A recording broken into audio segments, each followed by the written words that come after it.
Saudara-saudaraku, 78 tahun sudah Indonesia merdeka. 78 tahun pula lah Pancasila telah menaungi Indonesia.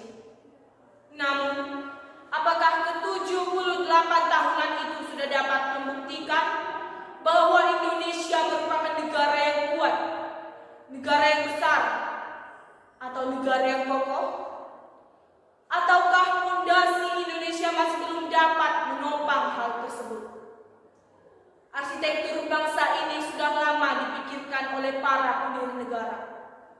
Bagaimana membangun bangsa yang kuat di atas fondasi yang kokoh? Peletakan batu pertama fondasi Indonesia dilakukan oleh Presiden pertama Indonesia, Insinyur Soekarno, pada tanggal 1 Juni 1945. Bangsa yang besar terbentuk dari sejarah yang panjang, sama halnya seperti Indonesia yang terbentuk setelah hampir lebih dari 350 tahun dijajah oleh negara asing, yang pada akhirnya dapat mendeklarasikan kemerdekaannya, dapat mendirikan bangsa yang besar, bangsa Indonesia. Namun, apakah fondasi kita ini sudah dapat cukup kuat dikatakan untuk membangun bangsa yang besar ini?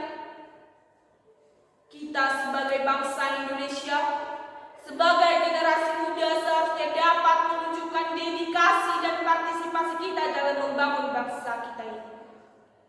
Dia yang menolak belajar di masa mudanya akan hilang di masa lalu dan mati di masa depan. Bangsa yang terbelakang adalah akibat dari pemuda yang malas belajar. Pada tahun 2045, Indonesia sudah diperkirakan menjadi negara yang maju, negara yang besar, negara yang kuat, dan sejajar dengan negara-negara adidaya lainnya yang ada di dunia.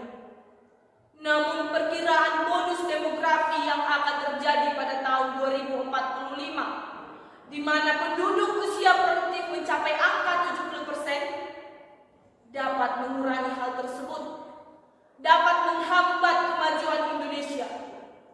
Maka dari itu, mari para generasi muda Indonesia, tunjukkan dedikasimu dan partisipasimu dalam membangun ranah Indonesia ke arah yang lebih baik lagi. Apakah kalian